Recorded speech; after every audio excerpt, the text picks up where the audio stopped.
against the locality to present a notice of claim to the locality in the same way you would get a bill from a vendor that you would then, approve with the bill, claims, and the warrants. Once that claim is denied, they can then file a lawsuit. If the claim were approved, of course, you would have to pay them. Since we don't believe the county has liability, we suggest that you deny the claim. Anytime any insured county or private citizen has presented to them a series of facts by a potential plaintiff under the terms of virtually every insurance policy I've ever seen, you have to give notice as soon as possible to your insurance company, or they could conceivably have grounds under the policy to deny coverage later on, because there will be reasons like, we didn't know about this soon enough, evidence got destroyed, people moved away, we couldn't interview them, things like that, that become the basis for the potential denial of a claim. So anytime you receive something like this, you want to immediately forward it to your insurance company, which in this case would be VACORP. And as we forward it to our insurance company, we're also saying that we suggest we deny the claim. Well, we'll tell them that the county denied the claim, and then, frankly, they'll probably just open a file and stick the papers in the file until, they might want to make some phone calls, but more than likely they'll just put it in a file until a lawsuit is filed, which I would expect would probably happen. Against the county? We wouldn't be where we are. Against the county? Against the county. Or the sheriff's office, depending on who or both. And under their claim or notice of possible claim, they have mentioned the county and the sheriff's office? I believe Just the county. Just the county. just the county. Well, I thought I saw sheriff's office. There were some facts relating to the sheriff's office. Local residents notified the sheriff's office by phone that a tree was in the roadway. But what will then happen if the county is sued or the sheriff's office is sued or any other constitutional officer connected with Caroline is sued is that the lawsuit will be forwarded to the insurance company, VACORP, and they'll provide a defense. At the top of this attorney's letter, it says notice of claim against Caroline County and Caroline County Sheriff's Department. So Sheriff's Department is there as in the body. That was my understanding. But, that was my understanding. Yeah, okay. I'm not sure how the Sheriff's Department got involved in it. Well, I had a piece of concrete on 295, and they basically told me it was up one. I don't know how that works, but I'm all for the denying of the claim. We don't handle roads. Well, I think you have a number of defenses. I just wanted clarification and some understanding as to why we're going through why this. we're sending it to the insurance company and then denying. Sure. Mr. Chairman, I'd like to also pull D and G. D, we're pulling D, pulling G. That was just a question about H. Mr. Akers, are you satisfied with the response on H? I am. It would be to deny the claim? Yes. Okay, question, Mr. Popowitz. The Port Royal District now comes down Route 1 to Ryland Road. You cover Ryland Road now. Okay, Ryland Road is the road that we're going to have as a rural rustic road, and we're getting the state to kind of help it. Do you have Ryland Road? I have Ryland Road. That just doesn't seem fair. Okay. You had 10 years to get it done. 8. Oh, 8. 8. All right. I was asking that because I was going to say Mr. Akers had Ryland Road before. At the 2000 redistricting, it became part of Mattapanai. We've been working with VDOT for basically 8 years since they asked for the request to get it in. It's finally in, so ironically, Mr. Akers gets to take credit for it. Oh, gee, thank you so much. Thank you so much. All right, so we're going to go B and C. Jeff, your questions on D and G are questions, or you'd like to pull them for future reference? If they're questions, we can do them now. If you want to pull it for future reference, I'll go ahead and do the rest of consent agenda. I guess there are questions, and I guess typically we did the rest of the agenda. It doesn't matter to me, however you want to do it. We will make sure we satisfy your questions first on item D, which... And I guess this came up after the last board meeting, that Durrett Road was a proffer to Ladysmith Village to actually complete. And I guess after we did we were looking at actually doing the cost sharing with the state, the question that came to mind was, we did part of this for the school to fix it, and I think the school paid for that in the end because Ladysmith Village wasn't on the hook to do it. So the school actually paid to fix Durrett Road for the portion that they needed. And now we're looking at revenue sharing for Durrett Road for the county, and I believe that it's a profit from Ladysmith Village, and I don't know why we would profit share it if it's a profit of Ladysmith Village. It is proffered in the Ladysmith Village proffers for them to make improvements to Durrett Road. They are not yet at the point in time with their development where they are required to make those improvements. In both cases, with the Clark and York Elementary School, as well as the YMCA, there's development now occurring ahead of their proffer schedule, which is not their obligation to make those improvements at this time. They have agreed, however, to participate with the county in this revenue sharing application in order to facilitate these improvements ahead of when they are otherwise obligated to meet that proffer. Well, that's A, not in our packet, and B, I guess my concern is it's $500,000. And what I saw is it's the county's going to do the revenue sharing, and that's what the resolution says. It doesn't say anything about Ladysmith Village participating. I understand. Since the county is the entity making application for the funds, we are the local participating jurisdiction making this request. I believe I actually mentioned in the previous packet, I'll go back and check, that they had agreed to participate in the application with us, and that we were going to have to make some improvements with the money that's been borrowed for the YMCA, and that funding could also be used as part of our match, recognizing that we're going to have to make some of those improvements anyway. Do we have in writing from Ladysmith Village how much they're willing to actually participate? I do not have anything in writing at this time, Mr. Seeley. It was just based on a discussion with their officials. Because our portion at $500,000 is 10% of the YMCA cost. I mean, there's no way we could do that. I'd like to see it in writing from Ladysmith Village before we move forward, personally. Because I don't see how anybody can absorb this cost. All right, I think Mr. Fincham, the real thing we need is, we need Ladysmith Village to define participation. Okay. Mr. Chairman, if I may. If you have clarification, sure. Well, we're discussing it over there. Mm-hmm. Okay, so I'd like to discuss it. The fact is, if I understand the proffers, is the fact that Ladysmith Village certainly proffered to do certain things, but it was all based on how many houses would be built and at what point as to what they would be responsible for making those improvements. Even if we did this, it is my understanding we would not relieve them of the monies that they are supposed to pay, the $3,200 or the $3,300 or $3,500 or $3,800 per house. They would still be required to pay that per house. Yes, sir. Which would include part of that $3,800 or $4,000. Part of it is improvements to roadways, because they would be giving the county the cash, and the county would be doing or having the work done, or at least they would get credit for the work that they do. Yeah, the actual Durrett Road improvements are separate from the cash proffers. You're correct, the cash proffers would still be collected by the county. Right.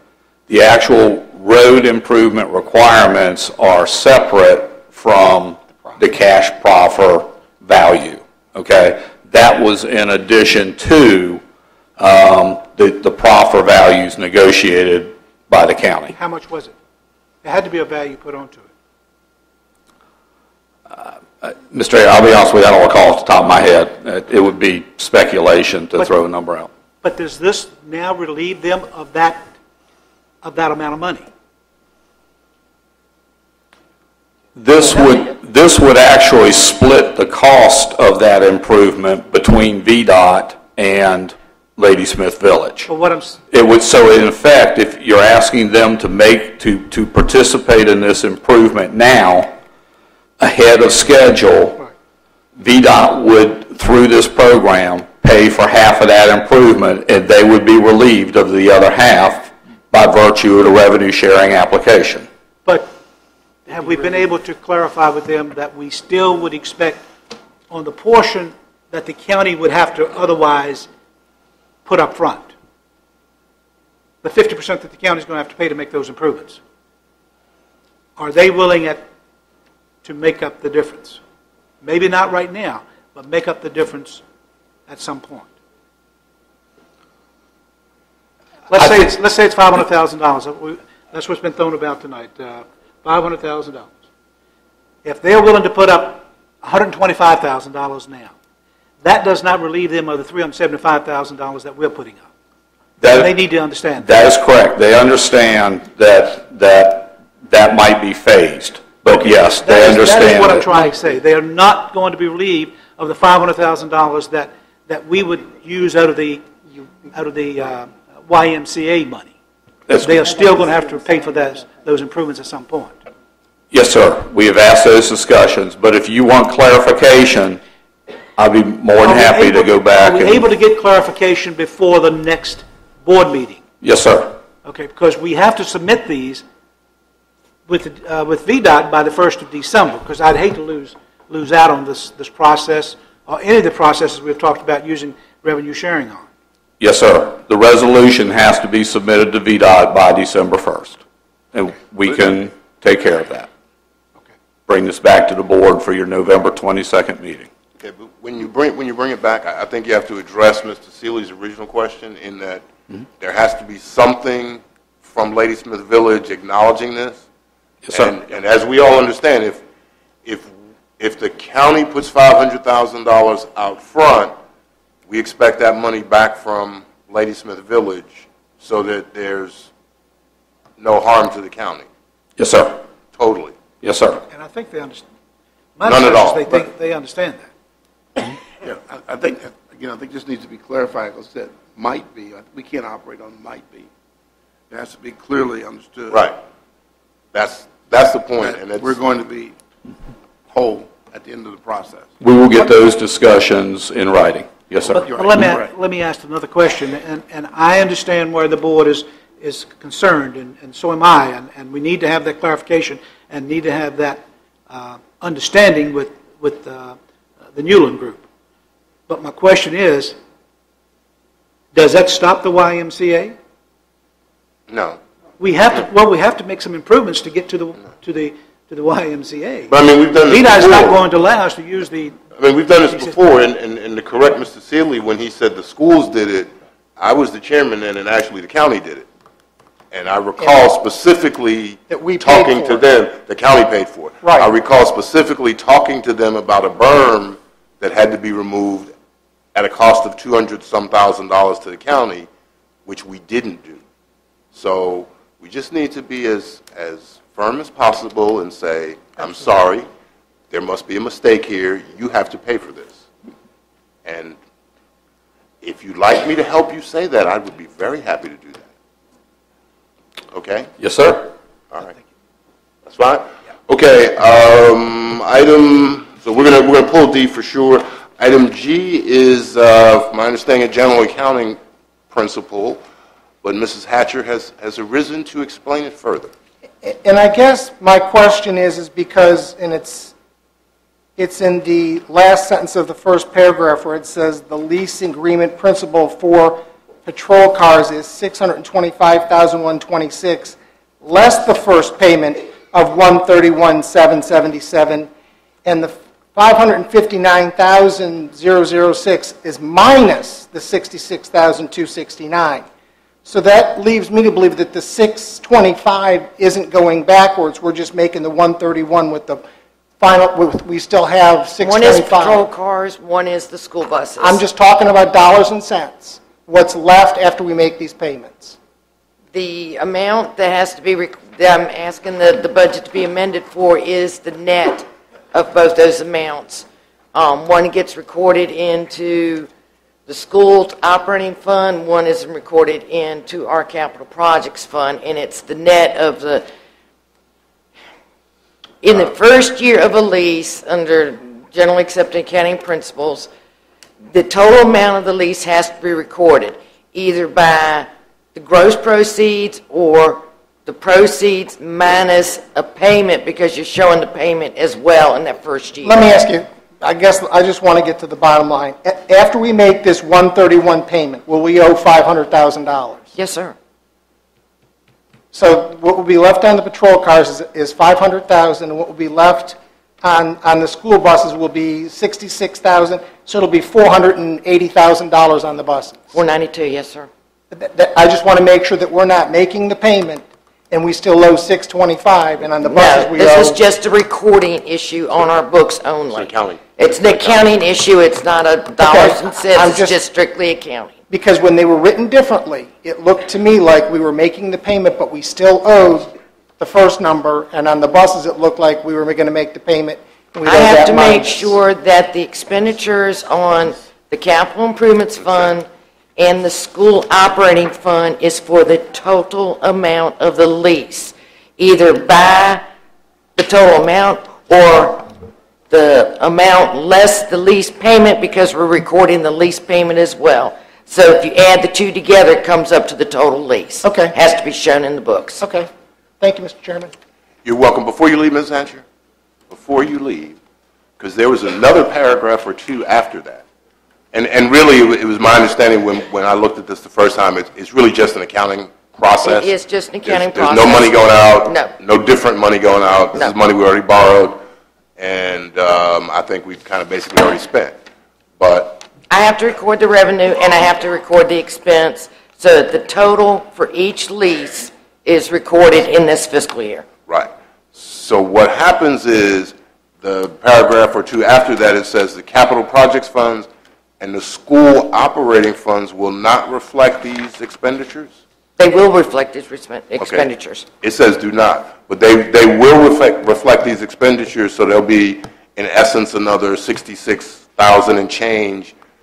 No, sir. That's in the school budget? No, sir, the 66,000 is already showing as a transfer from us to them. To them. So I'm having to show, because they're recording on their side the 66,000, I have to record the 492, which is the 559 minus the 66, so they don't show that they're overexpended by the 492.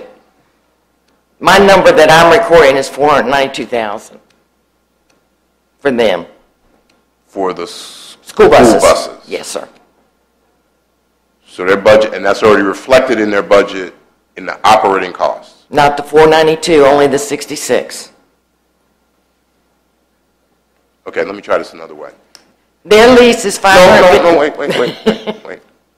They have right now $11,500,000 of local appropriation, plus there was some other change. That was the other change, which was the 66,000 for school buses. That's showing our transfer to Okay. cover it. Yes, sir. Now, if I'm an accountant and I go over there and look at their books, I see 11,566 That's correct. right now today. That's correct. After we do this, if I go over there and look at their books, it'll say 11,566 still. It'll just be in a different line somewhere. That's correct.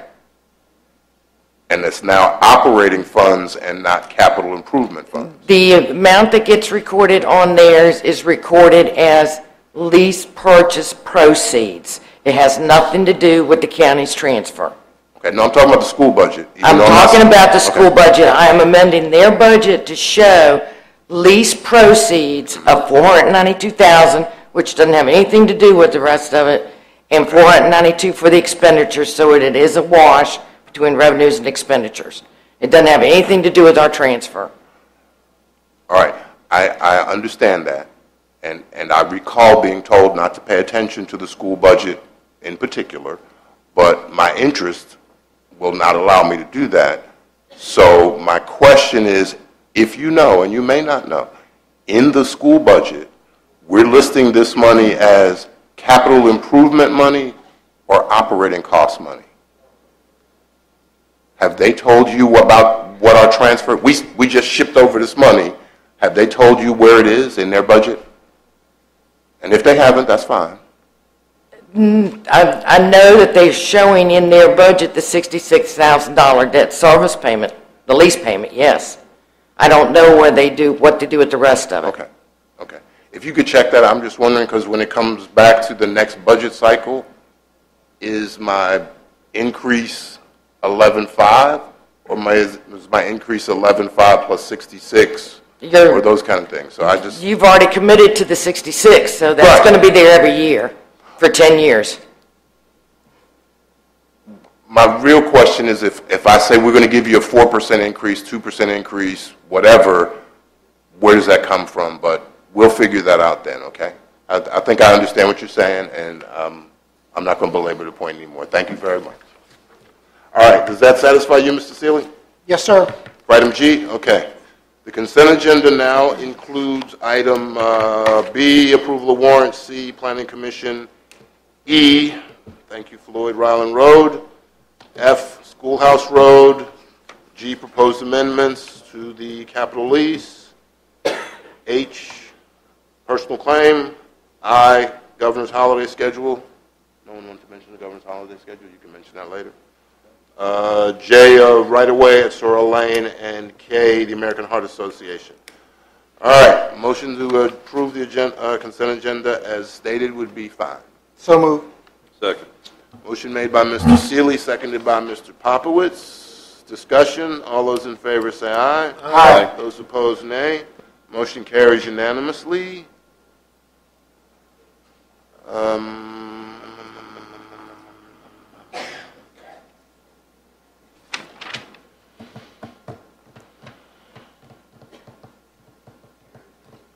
Mr. Fincham, could you do us a quick first reading on item number 8, which is the non-conforming signs one? I think I'm the one who caused that, or someone else asked me to cause it, and I did. But this is basically a case where a business has a sign up that we've deemed non-conforming, and for whatever reason the weather knocks it down, and normally they would have to go through and build a brand new sign that conformed, but we're going to give them a one-time waiver on repairing the sign. You just did my first reading. Love it when a plan comes together. All right, any problems with that? Any questions about it? Nope. I have no. Sound fair? Thank you, Mr. Fincham. That was an excellent first reading. And you're also approving the public hearing for November 22nd? It appears that the board would like to move forward with that and have a public hearing. Thank you, sir. Okay. And you have plenty of time to advertise because you got 3 weeks. Okay. That takes care of agenda item number 8. I think we'll take a 15-minute break. So we'll try to be back at exactly 7:30.